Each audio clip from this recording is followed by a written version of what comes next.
The US reportedly pushed Iran with a proposal regarding negotiations and regional tensions. Then came the pressure campaign. American officials started signaling, "We need an answer soon," which in diplomatic language basically means reply before we lose patience and start parking aircraft carriers near your coastline. But Iran's response? Ice cold. Iranian officials basically said, "We will respond when we decide." That's it.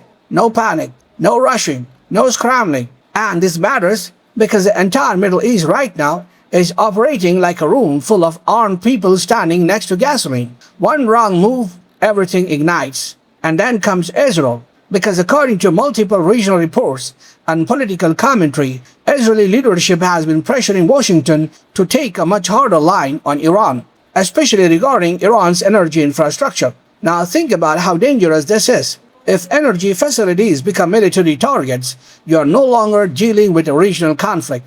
You're dealing with global economic warfare.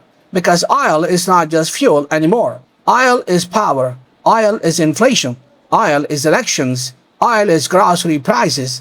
Oil is whether Americans can afford to drive to work without crying at the gas station. Every conflict today eventually turns into, "Congratulations, your eggs are now $14. Now here's where things get really terrifying. Iran has long hinted at using leverage around the Strait of Hormuz. And if you don't know what that is, the Strait of Hormuz is basically the world's oil artery. A huge percentage of global oil shipments pass through that narrow waterway, meaning if tensions explode there, the entire global economy gets punched in the throat. Gas prices spike, markets panic, shipping costs rise, inflation worsens. Basically, every American suddenly starts Googling how much can a human kidney sell for.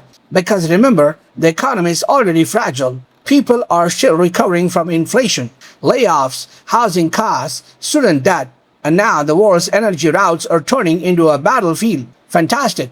Exactly what everyone needed in 2026.